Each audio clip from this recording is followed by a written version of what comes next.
Welcome back to my channel. My name is Kayla. I like to talk about books, book reviews, reading vlogs, lots of literary content. So if any of that interests you, then please subscribe.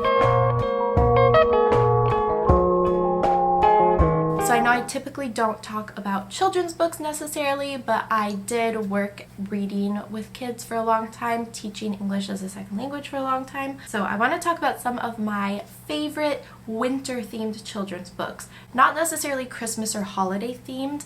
I really love books that are based around seasons for a number of reasons. I think it makes it really easy and natural to rotate your children's books out. So that would be like a huge recommendation I have, is to periodically have maybe a display shelf where you rotate books seasonally or even more frequently, even as much as weekly or every other week. This will keep your kids engaged. They're going to see the new titles and they're going to want to grab them. They're going to want to take them, look at them, read them, all of that. The other thing is that if you're rotating, the books will feel new, but they will be books that you've likely read with your kids before. And that repetition is good, but then that feeling of it being a new book is also really, really good, and it's just going to get them really engaged in reading. So the first book that I love for winter, I actually give this to like a lot of people I know when they have kids, is Winter by Gerda Mueller. You can see that this book is very based around seasonal activities. There are no words, it's just a picture book, which is actually a wonderful way to get your children speaking more, and it has so many uses and so much longevity because it's a picture book.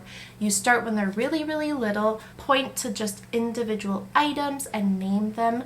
You can also, if you're trying to do bilingual, like anything with your children, you can of course then do it in both languages. Another thing that's really wonderful about it being just such a picture book, there's sequencing in it too. So there is a point where they take this tree home on a sled, and then of course later they decorate the tree, which is like the one kind of holiday thing they do in the book.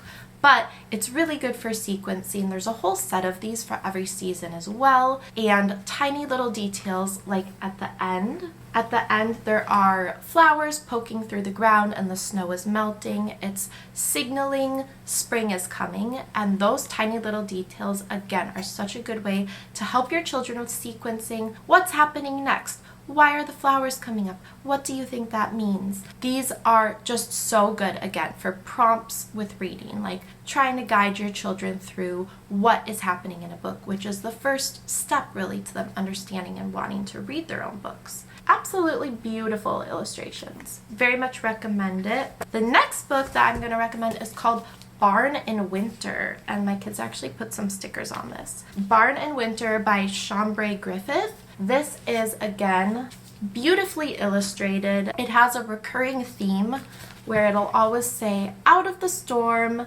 safe, dry, and warm. And it says that for each animal that they have in the barn. And as we know for children's books, especially really early readers, that repetition of words is so good. If you can have that repetition, thematic. There's also that rhyming in there, storm, warm. It's a really good choice for wintertime. And then it gives that really snuggly feeling too. So it's a great before bed read. I think the illustrations are beautiful. It's a really nice, like, thick size. It's good for a lot of ages. I would say 2 to 5 is probably a great group for this. Some 2-year-olds really still struggle to sit through books with like a ton of words, but this is not too bad at all. So at the end they're all snuggling up together. I just think it gives like a really cozy feeling, especially on like a cold winter night. You're reading this before bed. It's a great length. Just highly recommend it. Another absolute classic is The Mitten by Jan Brett. So again, this is just a really great story that's about winter, but it also has that sequencing, which maybe a lot of people have not noticed with this book. The animal that is shown here is the animal that comes into the mitten on the next page. That is a really good way to engage your child more in the story, saying, why do you think that animal's there? What do you think is going to happen next? Or what animal do you think will come into the mitten next? And ideally at some point by age 4 or 5, they should be able to sequence that and tell you, I've noticed that animal, I think that animal may be what's coming next, because they've kind of hopefully seen the pattern. That's kind of the goal at that age with reading. 3, 4, 5, 6 even. This is a really good one for that age group, so really good for preschool, kindergarten, first grade, I would say. And again, learning that sequencing, again, beautiful illustrations, and then learning all of those animals and talking about all of those animals. This would be a great one to also build a lesson around, because you could bring a mitten in and have stuffed animals that you stuff into it. You might hear my baby down there. So I feel like this is like such a good one for that age group. You could build a whole lesson around it, and it's obviously just a classic. Jan Brett books are so cozy. The next one is The Shortest Day, and this is by Susan Cooper, and then the illustrations are by Carson Ellis. This one is a little more for, I don't want to say like older children, but I would say like 4, 5, 6, 7 even though the words are not necessarily super complicated. It's kind of more of a vibey story. So it's got beautiful illustrations, and it's all about the winter solstice. A lot of the historical movement of showing solstice through the years will be better understood by a slightly older child. Do you see? Through all the frosty ages, you can hear them echoing behind us. Listen. So your child probably won't really grasp the idea of the historical movement until they're like 4, 5, 6, and even like 7. So this one's really nice though, beautiful, calming, and like I said, it's not really about holidays. It's another one that is just kind of telling us about how the solstice has evolved through the years. Alright, the next one is another classic, kind of like The Mitten, The Snowy Day. I feel like we all grew up with these two. I don't know. I grew up with those.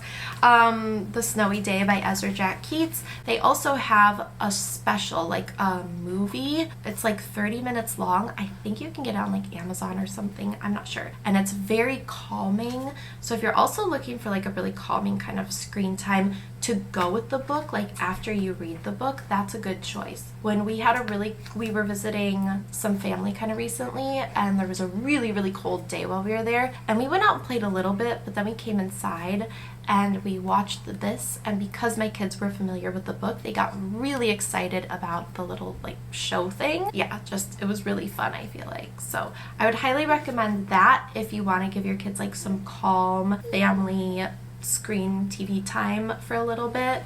That's a really good one. We do like limited screen time. Again, this follows Peter. He has a snow day on a winter morning. By 3, they usually really love this one. I feel like a lot more. The pictures are always nice, but by 3 they can follow the story a lot better. I mean, what can I say? It's an absolute classic, and it's classic for a reason. It's so good. And then not only that, actually, when your kids are playing outside in the snow, you can like reference Peter, which I did with my little girl recently. I was like, oh, remember Peter was too little to do that in the book. That was an activity for the bigger kids. And she really understood that and was like, oh yeah, that's probably not safe for me. The next book that I really want to recommend, and we have had so much use out of, is this book called That's Not My Snowman. It's one of those touchy-feely books. And because, again, it's got that repetition, it is a really good choice for getting those words and that word recognition in. Every page, it says, that's not my snowman. His mittens are too fuzzy. That's not my snowman. His hat is too soft. It's a really good way to get that word recognition in and that repetition. It's got these textures on all of the pages. So this is one of those books that will be like super engaging for even a baby. I recommend it even from like about 6 months up when you really start reading to your kids. This is just a fantastic one. Every child I have, every child I know, this has been the first type of book that they've been children super engaged with because the pictures are so clear and there's textures. So these have been some of my kids' favorite books from about 6 months to about 2 years old. There is a whole series of these touchy-feely books that I just highly recommend, but this is the best one for winter time because it's obviously very on theme, a delight for them to touch and feel. The only bummer, it obviously is very thick. They take up a lot of space, so if you're like throwing books in a diaper bag, they're kind of fat ones, but you know, they'll read them for a long time. Okay, I have one last book to recommend because I feel like now I've covered basically up to ages 7. This is a really good one for kids a little bit older than that. So this will be great for kids maybe 6 or 7 to 10. It's just got so much cool information about polar animals and cold climate animals. So this is a really fun one, and like I said, cool pictures, interesting facts. My oldest daughter likes this, but she cannot really read it yet, and she'll have, obviously, I'll read it to her. This is definitely for an older child. She just has a remarkable attention span. So these are great. These Do You Know books in general are super cool, but yeah, the polar animal one, wonderful for wintertime. And really nice because your child can just look up a few animals at a time.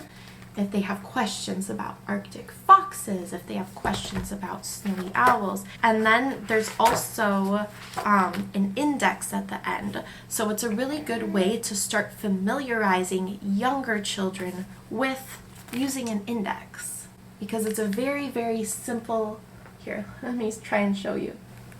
It's a very simple and easy to follow index at the end. So I think it's a wonderful way to start familiarizing younger kids with an index page and really how to look something up. Highly recommend this, probably more for ages like 5 to 10. Depends a lot on the child and how much they read. That is going to be it for all of my children's winter book recommendations. Let me know below if you enjoy any of these books, if you read any of these with the children in your life, if you have anything that you would add to this list. Obviously, it is by no means exhaustive or anything like that. It's just a couple of books that I definitely recommend and we have been loving in my house, and I loved when I taught reading as well, so I just wanted to share some of those. But yeah, like, subscribe, all that good stuff, and I will see you later. Thank you so much for watching.